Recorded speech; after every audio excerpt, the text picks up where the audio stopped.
En Radio Libertad presentamos Psicotema Perú, una nueva propuesta radial para orientar a la comunidad en salud psicológica. Un nuevo reto de orientar a las familias a vivir mejor. Psicotema, un programa producido por el Consejo Directivo Regional 1 Lima y Callao.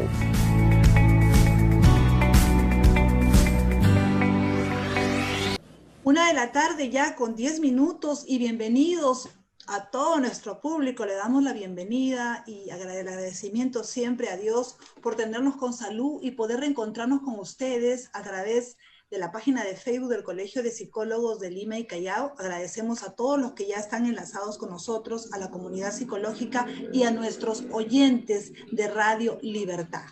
El agradecimiento siempre de poder llevarles la comunicación efectiva a través de su programa Psicotema Perú con los temas tan interesantes de salud psicológica, justamente para dar un aporte a la salud emocional de todas las personas.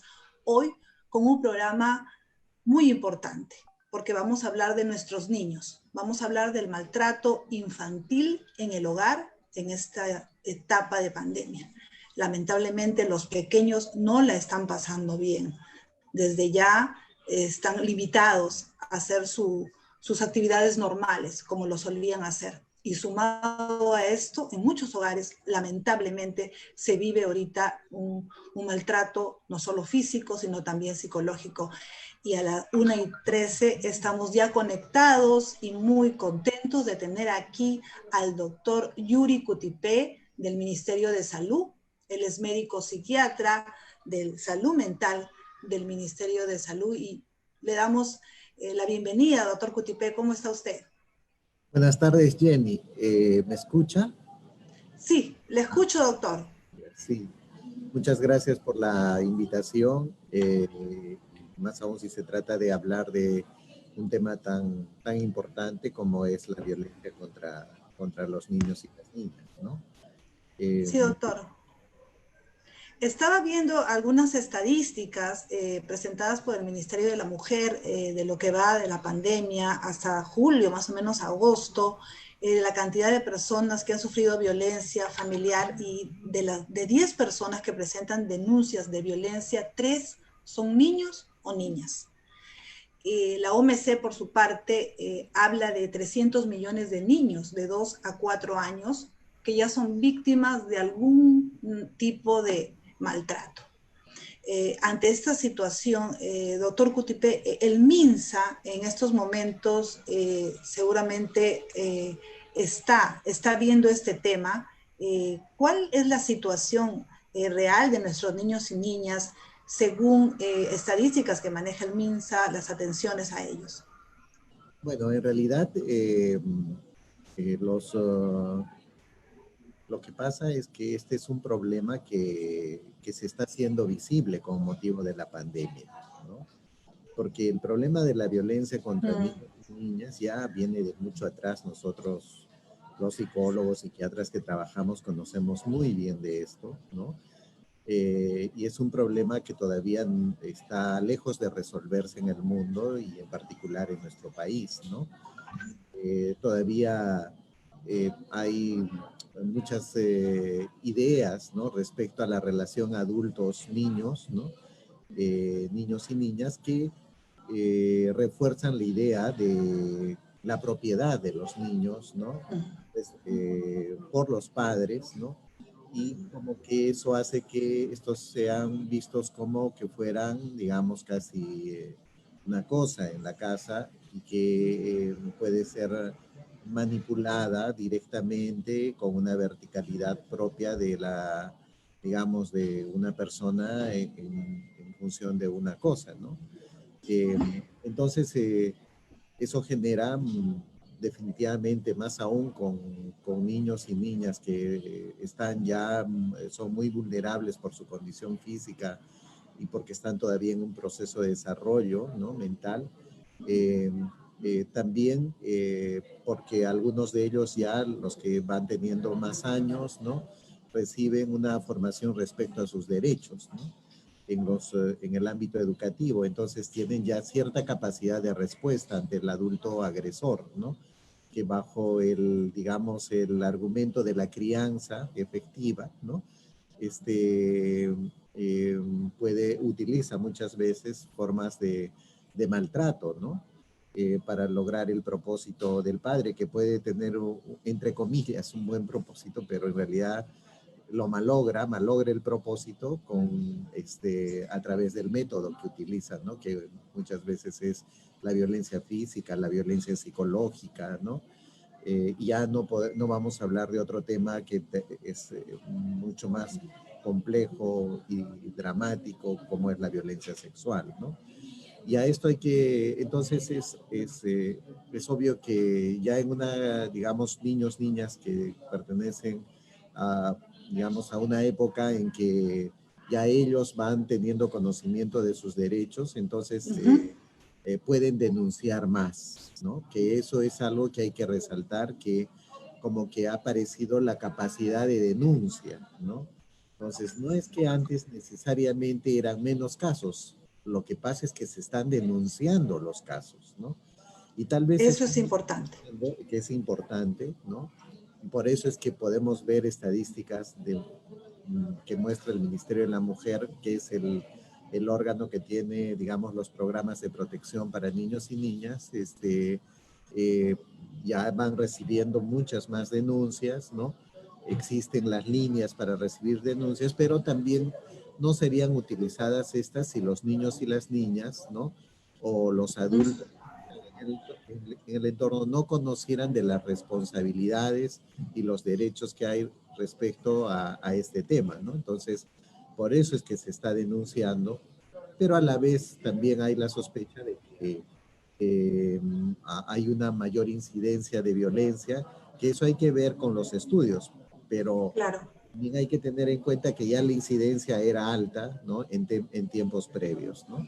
entendemos, doctor, pero esta pandemia sin duda ha hecho que se agudicen estos problemas que ya existían de maltrato infantil. Los padres y el estrés que están viviendo por la falta de trabajo, por la misma situación, por el temor, la angustia y mil de situaciones que hay en los hogares, ha hecho que quizás se incremente estos casos o haya un poco más de maltrato quizás, porque los padres no están sabiendo manejar esta situación con sus hijos. Sí, sí, sí, más aún en situaciones, en determinados sectores poblacionales, ¿no? Donde, digamos, hay características del entorno que no facilitan, digamos, una relación, ah, digamos, de respeto, ¿no? No es que impulsan la falta de respeto, sino que no facilitan, por ejemplo, el hacinamiento, el vivir en espacios pequeños. Las características de las viviendas, ¿no? Son también aspectos muy importantes para la salud mental de las personas, ¿no? De todas las edades, ¿no? Más aún de los niños y niñas, ¿no? De modo que viviendas pequeñas, que no tienen la ambientación adecuada, que no tienen la separación que corresponda, como por ejemplo que los niños y las niñas tengan su propia Su habitación, espacio. su propio espacio, ¿no? Y un espacio de recreación y también, por ejemplo, espacio ahora para hacer las actividades educativas, ¿no? Desgraciadamente todavía digamos, el escaso Sí, hay desarrollo una serie de problemas. socioeconómico de nuestra población, no tienen ni los medios para conectarse a las actividades educativas, y si los tienen dificultades con los espacios, ¿no? Es frecuente escuchar de las quejas respecto a no prender las cámaras, pero es que también no es solo que el niño o la niña rechace la clase, sino rechaza presentar lo que tiene detrás de la cámara, ¿no? Y más aún cuando no hay las condiciones de vivienda. Entonces, Condiciones, sí. todo eso genera un ambiente de alta conflictividad y demanda, ¿no? Que los adultos de la casa, ¿no? Puedan seguir esforzándose en manejar, en gestionar la frustración, la impotencia, ¿no? Que lo conduce muchas veces a la cólera, ¿no? O a la ansiedad, ¿no? Sí, Eh, pero que esto no puede servir tampoco De justificación. de justificación, porque no es una buena razón para el maltrato. No hay razones para el maltrato, ¿no? Ujú. Justifiquen el maltrato. Puede uno entender lo que pasa, inclusive para poder hacer intervenciones psicosociales, ¿no? Sirve entender, pero no es entender, no es justificar que alguien Correcto. maltrate o violente a otra persona, ¿no? Ujú. Ahora, no solamente hay el maltrato físico, ¿no, doctor? Sino justamente cuando comentamos de la angustia, el estrés que están viviendo los padres, es también el maltrato psicológico, ¿no? Así es, el maltrato verbal, el maltrato con actitudes, con la descalificación, ¿no? También es el tipo de maltrato más frecuente, pero que está más normalizado, ¿no? Ujú. Culturalmente. Ya está Culturalmente. como que es propio, ¿no?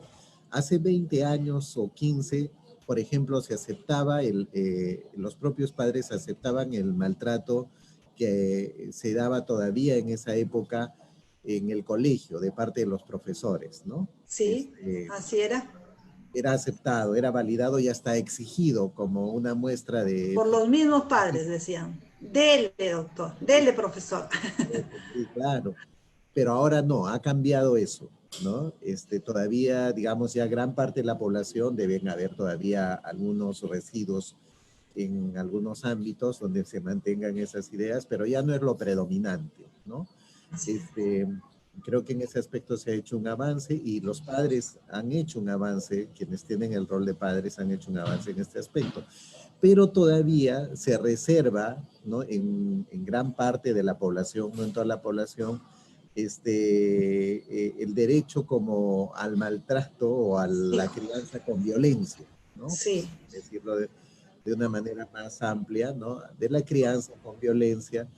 Y hay, digamos, un avance también en eso, en la idea de que la violencia eh, eh, física debe evitarse, ¿no? Y no se pone atención a la violencia psicológica, ¿no? Sí, Al maltrato emocional, ¿no? Entonces, eh, que eh, se dice a veces es el que más duele, bueno, en realidad no en vamos a realidad. poner en competencia los maltratos. El maltrato es maltrato y puede generar los Serios. mismos traumas, ¿no? Sea sexual, físico o finalmente psicológico o emocional, Ujú. obviamente, ¿no? O el mismo abandono, ¿no? Entonces, de modo que eh, lo que sí hay que reconocer es que hay mucha mayor población que está sometida a maltrato psicológico que a maltrato físico, ¿no? Entonces el reto es mucho más grande respecto poblacionalmente al maltrato psicológico y más aún porque está reforzado todavía por, digamos, cómo nuestra cultura acepta que debe ser la crianza por los padres, ¿no? Y acepta que los padres pueden tener un trato de ese tipo. Ujú. Hay Eh, una, hay una gran influencia social, podría decirse, doctor Cutipé, respecto a la crianza de los hijos, ¿no? Esas ideas ya predeterminadas de que para que mi hijo me haga caso, me obedezca, yo tengo que ejercer el pegarle o el maltratarle físicamente, pero como que los padres se envuelven esto diciendo de que yo le pego, lo corrijo, pero no lo maltrato. Entonces, ahí también hay algo que evaluar y algo de que podemos hablar, ¿no? claro, claro, porque en realidad quien tiene que responder sobre el daño que se le genera o la experiencia que ha tenido no es el agresor, sino la víctima, en cualquier escenario. ¿Ya? O sea, si se trata de violencia de género, violencia contra la mujer, no se le va digamos, a pedir al agresor que sea el que diga si ha maltratado o no, porque en realidad quien tiene que dar cuenta del maltrato es la víctima, ¿no? Ujú. Entonces, entonces será en el caso de violencia contra las mujeres la que tiene que dar cuenta, decir si ha sido maltratada o no, es la mujer, ¿no? Obviamente que es poco probable que haya alguien, un agresor, que diga, sí, he agredido, ¿no? Entonces, en cambio, y de igual manera con cualquier otro segmento poblacional, en este caso con niños o niñas, ¿no? Si el niño se siente agredido es porque ha habido alguna agresión, ¿no?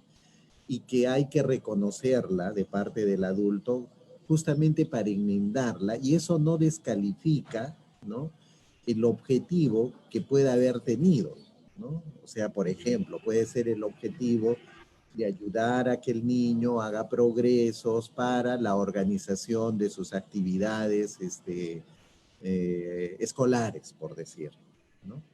Ese objetivo es un buen objetivo de un padre, ¿no? El problema es el método, ¿no? Si el método es de maltrato, ¿no? Entonces hay que cambiar el método, ¿no? Y entonces viene la pregunta, ¿y cómo es que hay que hacer, ¿no? Y Entonces, como hay, en la sí. consulta muchos padres nos encaran eso, ¿no? Nos dicen, y inclusive hasta nos ¿Cómo preguntan, hacemos? ¿cómo hacemos, no? O cómo hace en su casa. Entonces, y en realidad de lo que se trata es de ayudar que los padres también puedan tener lo que se denominan competencias parentales, ¿no? Es decir, capacidades para la crianza, pero capacidades que tengan tanto un componente actitudinal, ¿no?, como el conocimiento mismo y la habilidad misma para poder ejecutar ese conocimiento y ese compromiso emocional que va teniendo respecto a la tarea que hay que hacer, ¿no? Entonces, Ujú. eh, en, en esto de repente, recién en el mundo va avanzando, ¿no? Digamos, a estrategias que desde el sistema educativo puedan ir reforzando o, digamos, ya ir formando en las nuevas generaciones justamente Bueno, capacidades parentales, ¿no? Para cuando les ujú. toque ser padres de los hijos, y con los que son padres hay que hacer el trabajo permanente de desarrollo de estas capacidades parentales, ¿no? Ujú. En el Ministerio de Salud tenemos, y en el de Educación también, conjuntamente, esto impulsado por Devida, un programa de capacidades parentales que se llama Familias Fuertes, ¿no?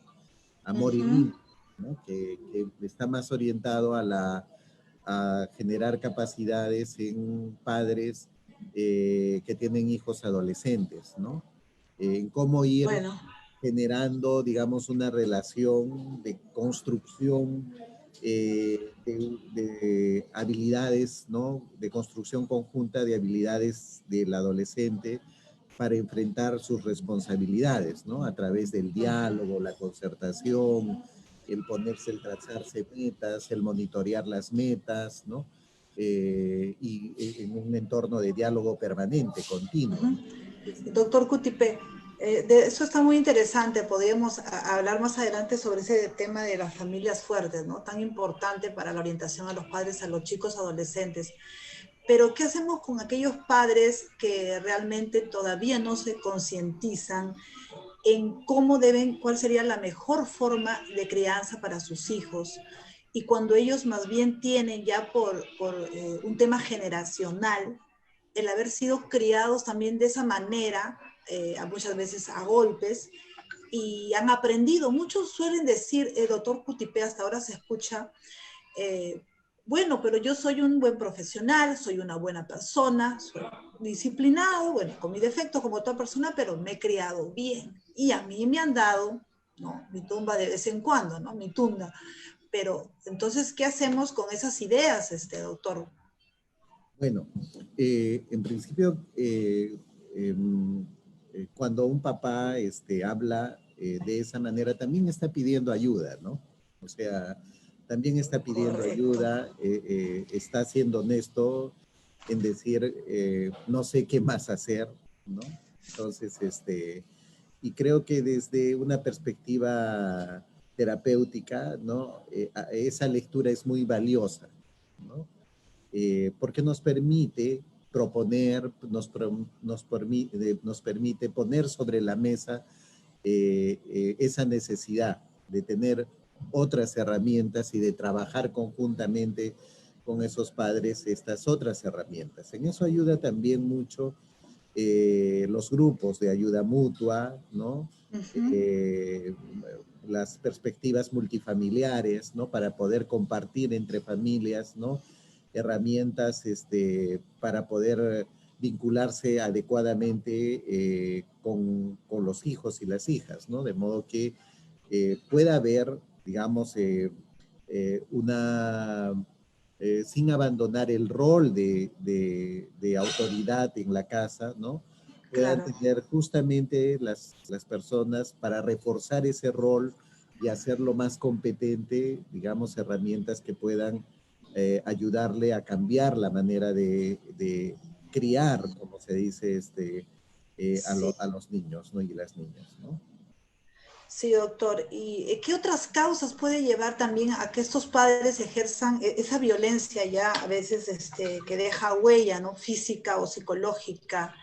¿Qué estaría pasando también con ellos? Y es necesario, por lo que usted nos manifiesta, que ellos tomen una psicoterapia, tengan una psicoterapia también. Sí, o si no tengan la psicoterapia, por lo menos tengan consejería, ¿no? Pero es que muchos de los papás, la mayor parte de los papás no han podido tener ni una ni otra, ¿no? Ni una ni otra posibilidad. Entonces es bien importante que podamos ir avanzando en esos aspectos y creo que en ese sentido, tanto desde el sector educación, en especial donde se tiene una población cautiva, ¿no? Eh, eh, enorme, ¿no? Como desde otros sectores como salud, pero también cultura, interior, trabajo, ¿no? Poder reforzar estrategias para justamente fortalecer el rol de crianza, ¿no? De padres o madres, ¿no? Con herramientas que justamente le ayuden a ejercer una autoridad, pero de respeto, ¿no? Suficientemente buena, como decía un terapeuta psicodinámico hace mucho tiempo atrás, ¿no? Suficientemente buena para las necesidades justamente de los niños y las niñas, ¿no? Uh-huh. Se ha normalizado, digamos, doctor Cutipé, la violencia, se podría decir, por ejemplo, en el caso de los padres que han sido maltratados de niños, se repite esta historia, doctor. ¿Por qué se Sí, da esta situación? bueno, es que eso es histórico, ¿no? El ejercicio del poder en general en los seres humanos, en la historia del ejercicio del poder, la violencia física ha sido un instrumento fundamental, ¿no? Entonces, solo en el último tramo de la historia de la humanidad se va migrando, ¿no? A un ejercicio del poder tanto en los ámbitos macrosociales como microsociales, ¿no? A, digamos, ya más bien relaciones democráticas, ¿no? Donde se tome en cuenta la opinión de los demás y hayan decisiones compartidas, ¿no? Que justamente generen la posibilidad de un poder que yo prefiero entenderlo como la capacidad de decidir la propia vida, pero también en parte la vida de los demás, que sea homogéneamente distribuido en el grupo familiar o en el grupo comunitario o en una sociedad, ¿no? Entonces, de modo que se atiendan las necesidades, en el caso de las familias, de los niños, las niñas, de los hijos, ¿no? Entre tanto, todavía estén bajo la protección de los padres, ¿no? Entonces, Uh-huh. esto, digamos, esta migración del modelo de relacionamiento es una migración del modelo entre padres e hijos, corresponde también a una migración del modelo de relacionamiento entre las personas en una sociedad, ¿no? Entonces, por eso es que nos cuesta tanto, ¿no? Pero como hemos visto en el ejemplo que les citaba respecto a lo que los padres ya no permiten en el colegio, los padres de ahora respecto Sí, a los padres de hace 20 años, ¿no? sí, doctor Cutipé. Respecto a la violencia, ¿no? Contra los niños, todavía hay un trabajo muy fuerte en el mundo y en particular en nuestro país respecto al cambio de ese modelo de relacionamiento entre padres e hijos en casa, ¿no? Ujú.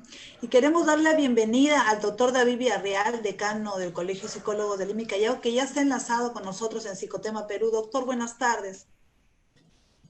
¿Qué tal, doctor Villarreal? Buenas tardes, qué gusto Buenas tardes, qué de gusto. estar con ustedes. De igual manera, qué gusto saludarlo. ¿Cómo está? Jenny, ¿cómo estás? ¿Qué Justo, tal, qué doctor? interesante lo que se está viendo. Y es muy cierto esto, ¿no? Es una relación histórica, hay una suerte de cadena del maltrato, ¿no? Con todos los problemas que ahí traen. Incluso estaba leyendo que más o menos un 80% de niños y adolescentes habían sufrido alguna forma de maltrato psicológico, alguna forma de maltrato, ¿no? Niños y adolescentes. Pero, eh, ¿será que, cómo ve usted, doctor, el futuro? Eh, si bien es cierto, está cambiando este machismo, eh, esta suerte de que ya los padres no le dicen a los profesores castíguelo, como usted decía hace un momento, ha cambiado los padres jóvenes. ¿Cómo ve usted el futuro de nuestra niñez, ¿no? ¿Seguiremos en esta escalada de violencia o se avisoran algunos cambios? ¿Cómo No, ve yo, este panorama? sí, le agradezco la pregunta, porque en ese sentido yo creo que la humanidad va evolucionando hacia mejores formas de relacionamiento, por lo menos en el ámbito familiar, ¿no? Este, y eso es bien importante, ¿no? O sea, el relacionamiento vertical eh, eh, se está abandonando en el mundo, inclusive de manera, digamos, transversal a diferentes culturas, ¿no? Obviamente en sociedades ya de contextos democráticos, ¿no? Entonces, es más posible y hay una mayor vigilancia también de parte de la sociedad respecto a la crianza, ¿no? De los niños. Sin embargo, como comentábamos con Jenny, es importante que también las sociedades a través de los estados, ¿no? Atiendan las necesidades que emergen en el nuevo relacionamiento de niños, de adultos y niños, especialmente de padres y niños, ¿no? Respecto a que para poder hacer ese cambio, no solamente tiene que haber, digamos, un mandato social, sino también los soportes sociales que permitan esto, ¿no? Entonces, desde el soporte, digamos, psicológico en términos psicoeducativos inclusive, ¿no? Eh, pero también el soporte social, ¿no? Y el soporte económico, ¿no? Entonces, porque por más que haya un soporte en términos inclusive psicoeducativos o hasta psicoterapéuticos, si no hay las condiciones de una vivienda que facilite las relaciones saludables, ¿no?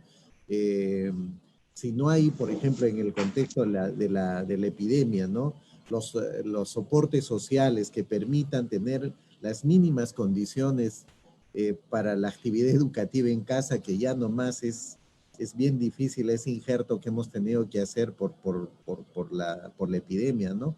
Y que no había otra en el mundo, se ha intentado salvar el año así de esta manera, pero si no hay los soportes, entonces no se crean las mejores condiciones, ¿no? Entonces es importante que en cada estado y en particular en el nuestro, hagamos avances en esos tres frentes respecto al soporte que requieren los padres para tener relaciones democráticas, horizontales, saludables, de cuidado y afecto, ¿no? A nuestros niños y niñas, ¿no? Más aún en un contexto como el que estamos viviendo, en una Como el que estamos. situación de crisis, de pandemia, ¿no? Algunos especialistas decían, por ejemplo, que en esta pandemia habían dos tipos de familia, ¿no? Para usarlo de manera genérica, una familia que iba funcional, que tenía sus problemas, pero lo arreglaba, que ellos hasta en este tiempo han podido hasta disfrutar el estar juntos, ¿no? Y de alguna manera se han arreglado para unir más vínculos, para estar, había los retos de trabajar con el teletrabajo, pero estaban en casa, podían disfrutar. pero ha habido otro grupo donde tenía una relación más disfuncional entre el esposo y la esposa y los hijos, en donde los rozamientos se han incrementado, ¿no? Por ejemplo, al incrementarse esos rozamientos, las peleas también han aumentado y la relación con los hijos muchas veces han salido estos muy dañados, ¿verdad? Sin embargo, la pandemia tendrá que terminar en algún momento. ¿Cómo quedarán estas familias, doctor? ¿Qué tenemos que Sí. esperar? ¿A qué tenemos que prepararnos para esto, ¿no? Porque van a haber dañados definitivamente. Sí, sí, sí. De hecho que sí, ¿no? Sin embargo, también, claro, es un fenómeno muy dinámico, ¿no? Muy dinámico. De la pandemia, realmente, bueno, en ese sentido somos una generación privilegiada, porque, entre comillas, porque estamos viviendo y a la vez pensando una situación tan inédita, ¿no? En la experiencia humana, ¿no? Es cierto, han habido otras pandemias, pero hace mucho, mucho tiempo, y ninguna de la dimensión territorial de esta, ¿no? De modo que, y con los cambios que hay, ¿no? En algún momento éramos el país con los mejores resultados sanitarios los 3 primeros meses, ¿no? Luego se volteó el pastel y resulta que teníamos los peores indicadores y ahora vemos que ya las proyecciones para fin de año dicen que hasta la recuperación económica va a ser mucho mejor. Entonces, digamos, tenemos que todo va cambiando tan rápido y de una manera tan intensa que, claro, es difícil decir exactamente qué es lo que va a pasar, inclusive en el corto plazo, ¿no? Sin embargo, eh, la historia también de las epidemias da cuenta que da cuenta de la gran capacidad de resiliencia que tenemos los seres humanos, ¿no? De sobreponernos a las situaciones críticas, ¿no? Y más bien empoderarnos, fortalecernos, ¿no? Impulsarnos a partir de la situación crítica. Si no, la especie humana no hubiera sobrevivido. Pero esa capacidad de resiliencia también la tienen las familias, ¿no? Así es. Y especialmente en sociedades desestructuradas, ¿no? Porque en sociedades estructuradas, como explican los sociólogos, ¿no? Digamos, la resiliencia más es de la sociedad, de la comunidad, ¿no? Y no hay tanta demanda de resiliencia de la familia, ¿no? Pero en sociedades desestructuradas, ¿no? Anómicas, ¿no? Digamos, el espacio de resistencia termina siendo la familia, ¿no? Y sin embargo, eso también tiene su precio, porque las familias Ujú. tienen que cerrarse, ¿no? Ser menos permeables, ¿no?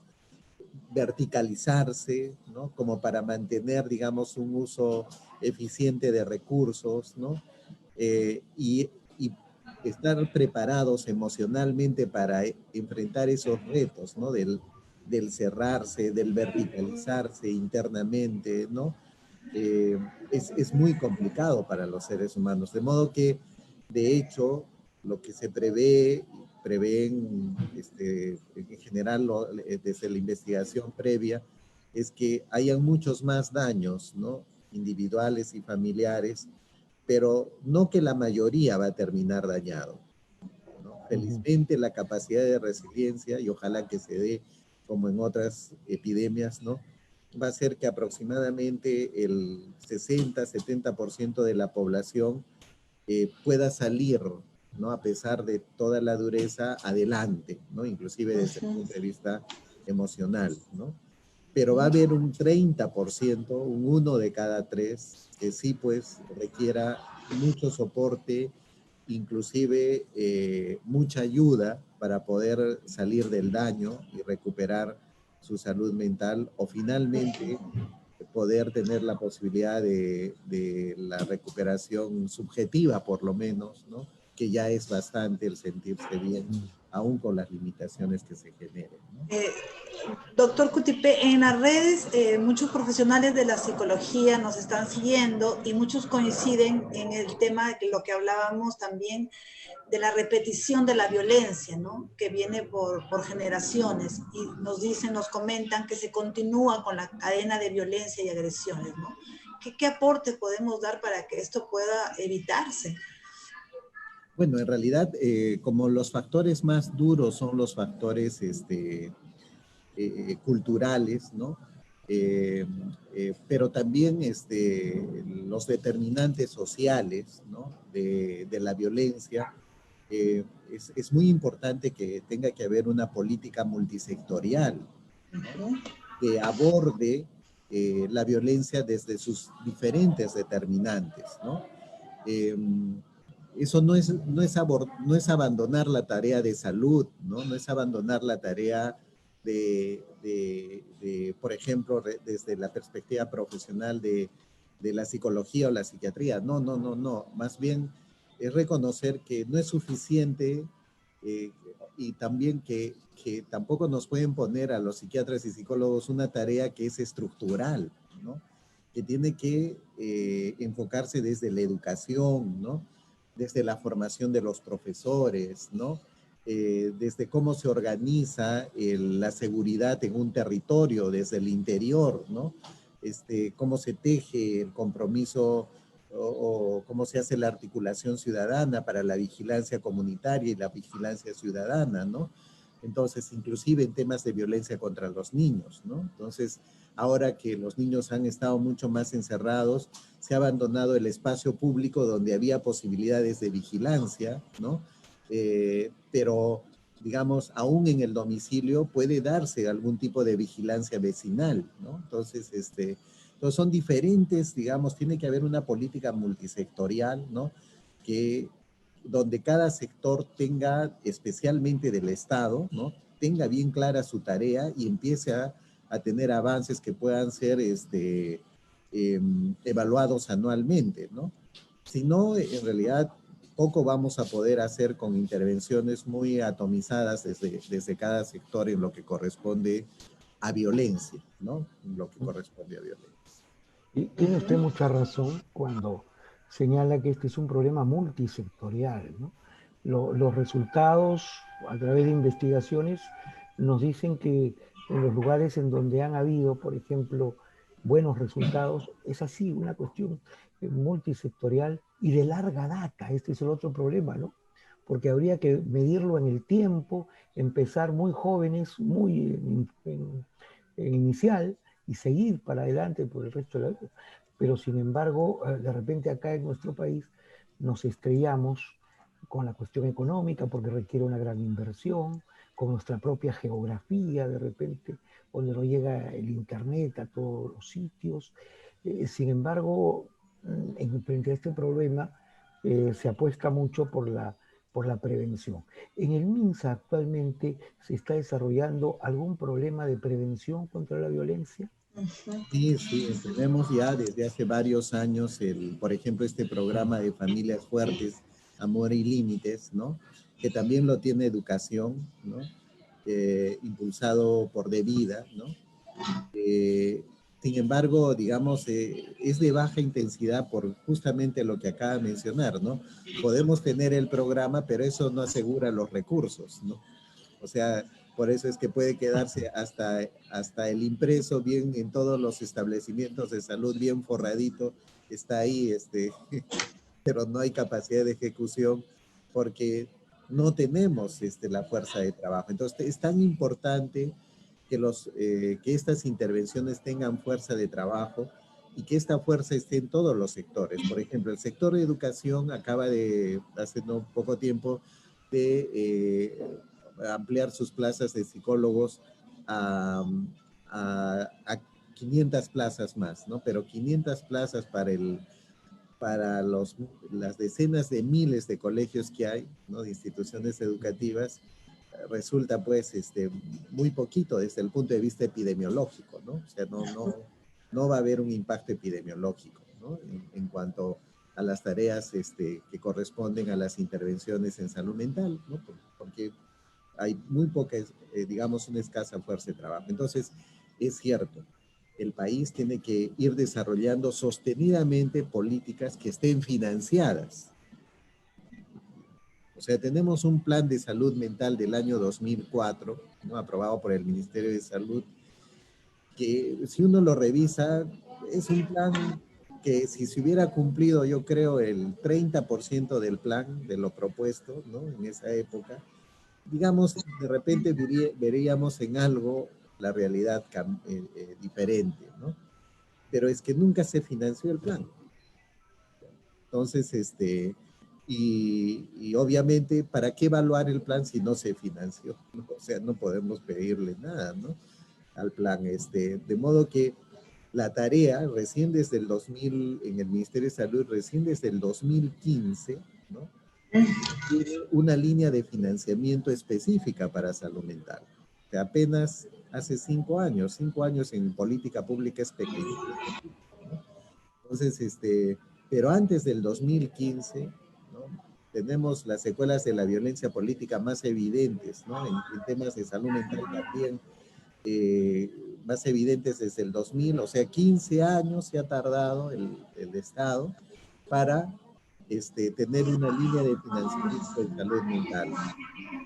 Y tener la línea de financiamiento, es decir, tener el bolsillo donde poner el dinero, pero eso no significa que el bolsillo esté colmado de recursos, sino que puede estar o con una moneda o con bastante, ¿no? Y hacer que haya, digamos, mayores recursos cuesta mucho, más aún en salud mental. Yo creo que es más fácil en otros temas que en salud mental, ¿no? Digamos, el estigma todavía que hay respecto a sus problemas, ¿no? Y las dificultades para abordarlos. Pero Doctor, ¿cuánto?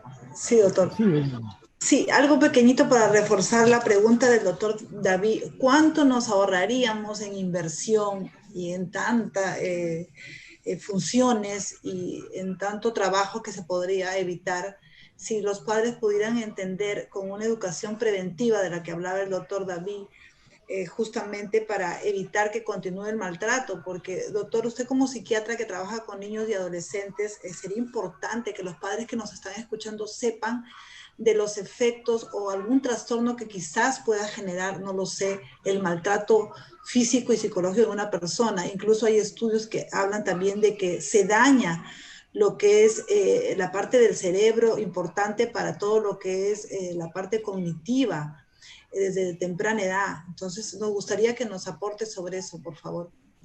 Sí, sí, definitivamente. O sea, el daño que se genera, más aún cuando a más temprana edad es el maltrato, la violencia, es más posible que deje huella para el resto del tiempo, ¿no? Porque obviamente hay un impacto neurobiológico inclusive, ¿no? Entonces, en los primeros años de vida, en los años del desarrollo acelerado del sistema nervioso central y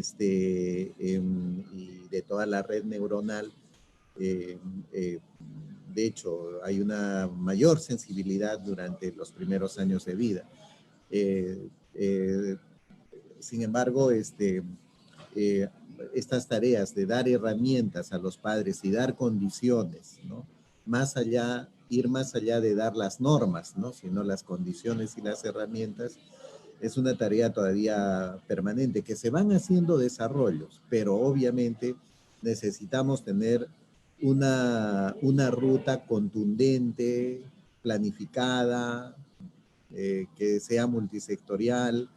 ¿Y por qué hago este énfasis? ¿No? Porque en el último, a la semana pasada, se ha dado inicio al funcionamiento del Consejo Nacional de Salud Mental, ¿no? Que es un consejo de constitución multisectorial, donde, según el decreto supremo correspondiente, están 10 ministerios que estarían más cercanamente vinculados a la salud mental, al cuidado de la salud mental de la población, ¿no? Y dentro de estos está, por ejemplo, educación, ¿no? Está cultura, está trabajo, está el interior, justicia, ¿no?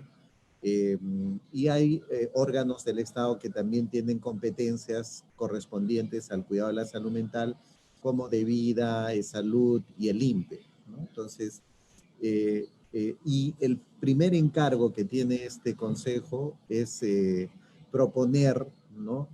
Un plan multisectorial de salud mental al 2030, ¿no? La política pública y el plan multisectorial, ¿no? Al 2030, y que obviamente tiene que recoger, los sectores tienen que recoger las demandas, las opiniones, las propuestas de la academia, ¿no? De la sociedad civil, de los colegios profesionales, en fin, ¿no? Todos quienes tienen vinculación y capacidad de propuesta para estos temas, ¿no? Y los sectores van a tener que asumir sus responsabilidades y sus metas anuales, ¿no? Respecto a la implementación, de modo que pueda haber este documento público aprobado al mayor nivel de gobierno y que pueda ser sujeto de la auditoría, ¿no? La mejor auditoría es la de la población, ¿no? Respecto a su cumplimiento o no, ¿no? Sabemos que no es suficiente tener un documento aprobado para echar a andar adelante, pero tenerlo ayuda mucho. O sea, tenerlo ayuda mucho para el desarrollo de un país en cuanto al cuidado de la salud mental. De modo que esperamos que dentro de este plan tenga un lugar muy especial la violencia, ¿no? Y eso obviamente lo iremos conversando con el Colegio de Psicólogos, ¿no? Obviamente en cada sector también hay profesionales de la salud mental, de psicología, que tienen también funciones, y esperamos que desde dentro y desde fuera poder hacer que el plan sea bastante sólido y que podamos ser una herramienta de desarrollo en los próximos años para nuestro país, ¿no? Muy bien, entonces hay esperanzas y esperemos que esto funcione bien. Acá en este programa no solamente nos están escuchando por Radio Libertad, sino estamos saliendo también por el Facebook Live y hay muchas personas que nos están escuchando.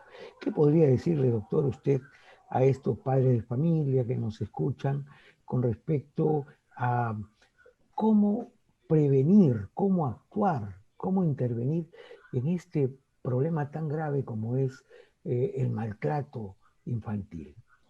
¿Qué mensaje le podría dar? Y en principio, a los padres, digamos, hay padres que maltratan y otros que no, ¿no? Entonces, tal vez a los padres que no lo hacen, el, el mantener, digamos, el estilo de relacionamiento con sus hijos, reforzarles la idea que no porque tengan una relación con sus hijos e hijas más horizontal, una relación de escucha eh, y una relación que apuesta a juntos ir promoviendo el desarrollo del propio niño o niña, ¿no?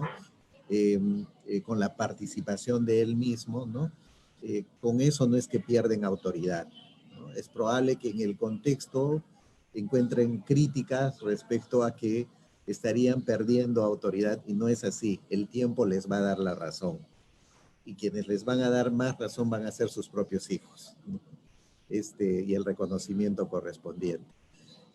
Y a los padres que están escuchando y que de repente han podido, a través de lo que hemos conversado, de la conversación, los tres creo que hemos compartido la misma perspectiva respecto al respeto a los niños, ¿no? A tener una relación saludable que genere seguridad en los niños. Decirles que no se sientan culpables, la culpa no ayuda, más bien bloquea, ¿no? Pero sí pedirles que puedan darle un tiempo para repensar su manera de relacionarse con sus hijos y sus hijas. es posible que pueda mejorar, siempre es posible. Y si considera que no tiene los suficientes conocimientos o experiencia para relacionarse de un modo respetuoso, ¿no? A la vez que cariñoso con sus hijos, ¿no? Inclusive para afanes como la disciplina, el cumplimiento de responsabilidades, ¿no? El orden, ¿no? El fomento del orden en casa, busque ayuda, ¿no? Busque ayuda, eh, y no tiene que buscar ayuda en el servicio psicológico de salud mental o de salud más reconocido. Busque ayuda la más cercana posible, ¿no? Siempre hay cerca algún profesional de la salud mental, especialmente psicólogo, que pueda dar algún asesoramiento, ¿no? Respecto a cómo mejorar los patrones de crianza. También esto lo puede conversar con los profesores del colegio, ¿no? Y muchos colegios tienen también algunas intervenciones para ayudar a los padres, ¿no? Y hay que acercarse y de repente tener una actitud más abierta, que nunca es tarde para poder mejorar en las maneras de relacionarnos con nuestros hijos, ¿no?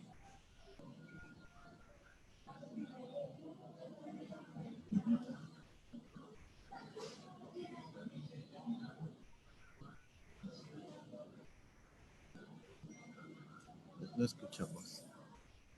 Jenny, no se escucha. El micro está cerrado. Jenny, Sí, tu micro está lo había ahora sí. apagado porque había interferencias. Discúlpeme, era lo último porque sé que su tiempo ha estado casi una hora con nosotros, le agradecemos mucho por su tiempo. Quería saber si hay algún teléfono o alguna página donde puedan comunicarse los padres al Ministerio de Salud, ya sea para orientación o por alguna denuncia de los mismos niños, ¿no? Sí, en el Ministerio de Salud tenemos la línea 113, ¿no? Opción 5, que es la opción de salud mental, que funciona 24 horas del día, todos los días de la semana. Tenemos un pool de profesionales en psicología que nos están ayudando a ayudar, ¿no? Y que están ahí dispuestos para por lo menos dar una primera orientación, ¿no? No es una línea para poder ya hacer, digamos, una terapia, ¿no? Que necesita mucho tiempo, pero sí se puede a través de esta primera ayuda atender la crisis si es que la persona esté en crisis. Y en segundo lugar, poderle contactar con algún servicio de salud mental que esté más accesible a la persona, ¿no? De modo que pueda ya recibir una ayuda más estructurada, ¿no? Muy bien, entonces 113-5 es el número al cual se puede llamar para cualquier problema de violencia infantil o maltrato. Muchas gracias, doctor Cutipé, como siempre muy reconocido por su tiempo, por su apertura y su buena disposición. Muchísimas gracias. No, gracias a usted, doctor Villarreal, y de igual manera a Jenny por habernos dado la posibilidad de poder conversar durante este tiempo. Muchas gracias, estoy a la orden de ustedes. Muchas gracias, doctor. Qué bueno saberlo para otra oportunidad poder tenerlo aquí con nosotros. Gracias. Es el doctor, el médico psiquiatra Yuri Cutipé Cárdenas, director de salud mental del Ministerio de Salud. 2:04 p.m. Doctor David, ¿qué nos puede contar? ¿Qué novedades, qué actividades próximas en el colegio o qué gestiones importantes al frente del colegio? Sí, ayer estuvimos en un consejo con los representantes, bueno, y estamos apoyando mucho lo que es el Congreso Nacional de Psicología que ya viene, ¿no? Que está organizado por el Consejo Directivo Nacional.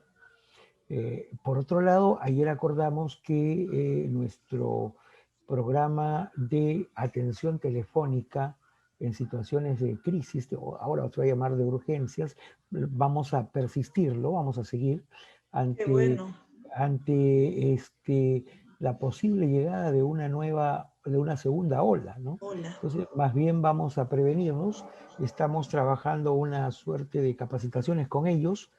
Estamos haciendo la planificación, ya nos empezamos a reunir desde ayer con el consejo para hacer esto, con los encargados, y la próxima semana nos vamos a comunicar con ellos para poder reiniciar las capacitaciones, estar preparados frente a una eventualidad de una segunda ola.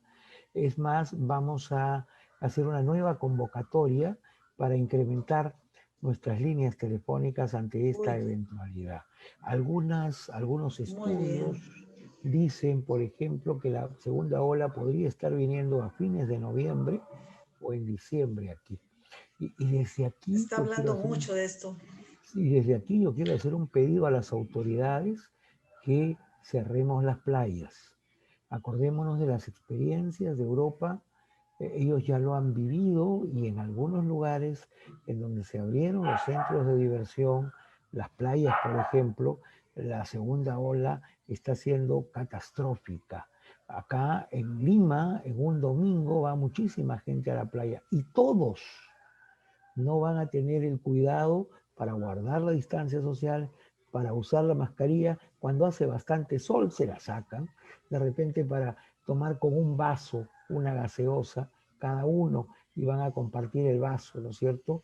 Y lo cual puede ser Sí. un poco increíble.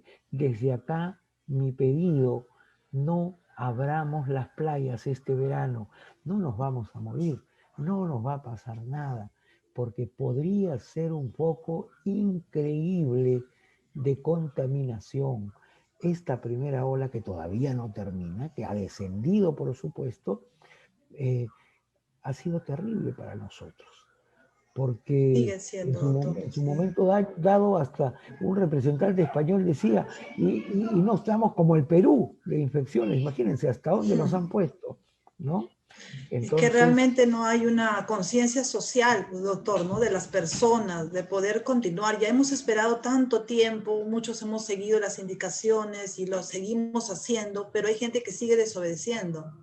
mira, si nos estamos privando de los cines, teatros, circos, discotecas, conferencias así multitudinarias, conferencias, seminarios, simposios, congresos, y los estamos haciendo online para protegernos, Sí, como finalmente justamente. este congreso del Consejo Directivo Nacional, que hay que apoyarlo, eh, ir a la Claro, playa es hacer como un meeting en un día domingo, un meeting cada semana. Ahora que se han aperturado los negocios, digamos en un 60%, ah, está incubando, porque si tomamos una foto a lugares tan concurridos como Gamarra, el Mercado Central, analice esas fotografías. No se guarda la distancia social. Y algunos que tienen la mascarilla la tienen como un collar y no se la ponen y se molestan todavía. Entonces, un pedido desde aquí, no abramos las playas. No conviene, no es prudente, no nos va a pasar nada por no ir a la playa. Más bien vamos a prevenir un futuro contagio y que seamos un país en donde la segunda ola viene muy atenuada y en donde lleguemos ya a la vacunación con sí. bajo índice, pero depende de nosotros y un pedido desde aquí a nuestras autoridades, a las autoridades decisorias, que no abramos la segunda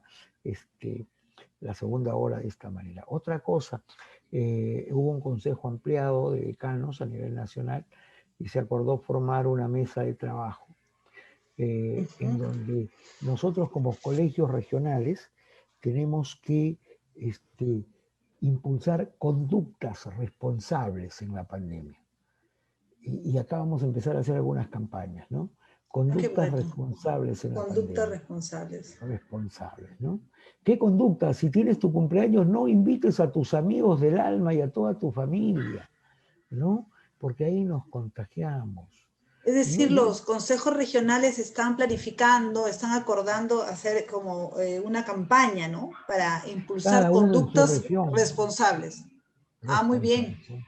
Conductas responsables y desde el CDR1 vamos a hacer campañas sobre conductas responsables, ¿no? Sí. Si tienes tu cumpleaños, no lo celebres con la familia extensa, con los amigos, espérate, llega el siguiente cumpleaños sano y salvo, bien, ¿no? Y si tienes un viejo en la familia, caramba, con mayor razón, ¿no? Porque son la gente vulnerable.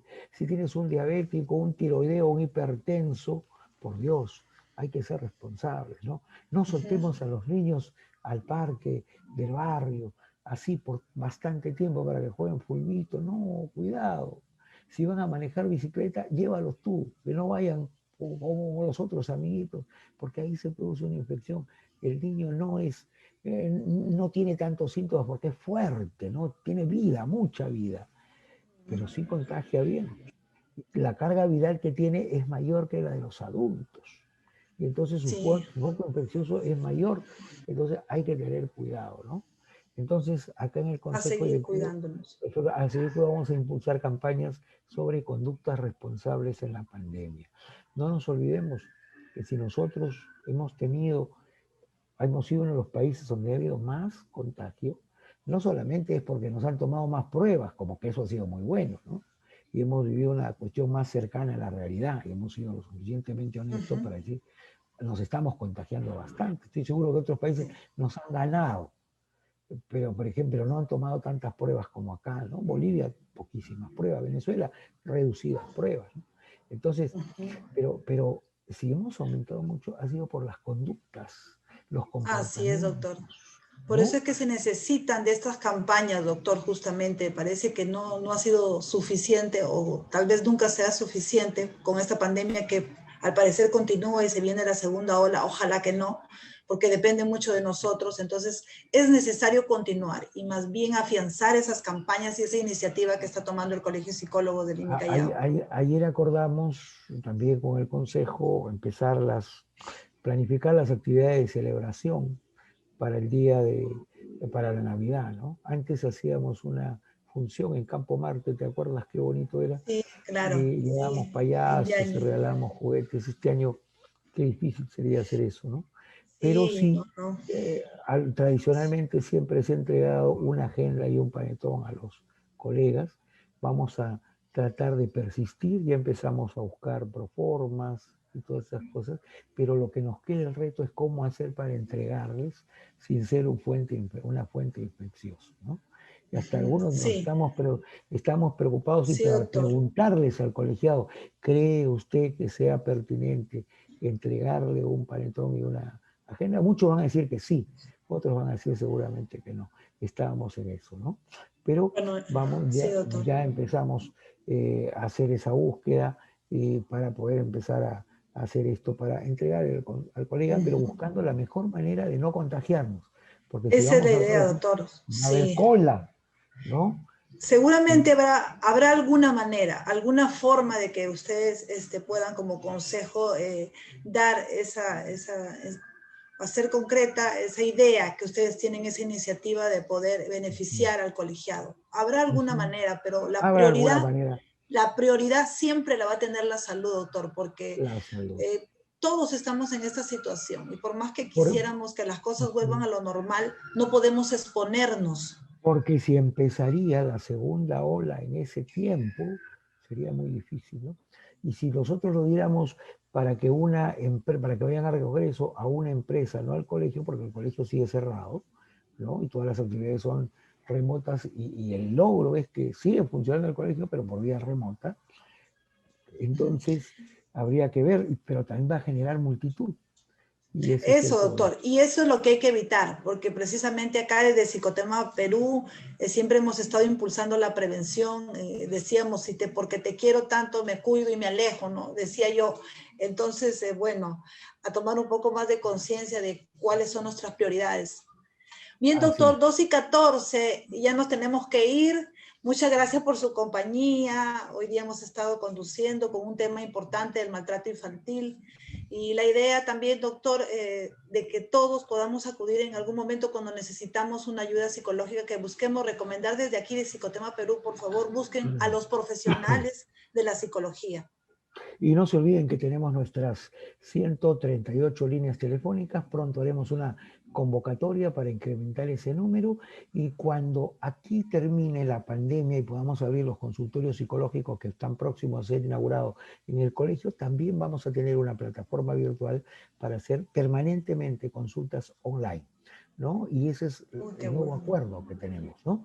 Porque hay que estar acorde con los tiempos y renovarnos y hacer un colegio más moderno. Yo me siento feliz, Jenny, que este es el segundo miércoles consecutivo que estoy viniendo otra vez a esta reunión. Ya estamos mejor, ya estamos en forma, ¿no? Y entonces, qué felicidad estar acá y, queridos colegas, estaremos pendientes de todos nosotros, de todos los colegiados como institución, como colegio, para seguir trabajando en beneficio de nuestra hermosa, honorable y prestigiosa carrera. Nos vemos el próximo miércoles.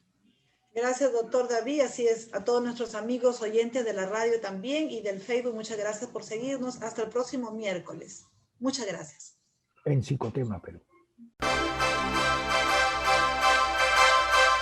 Radio Libertad presentó Psicotema Perú, un programa del Consejo Directivo Regional 1 Lima y Callao, del Colegio de Psicólogos del Perú.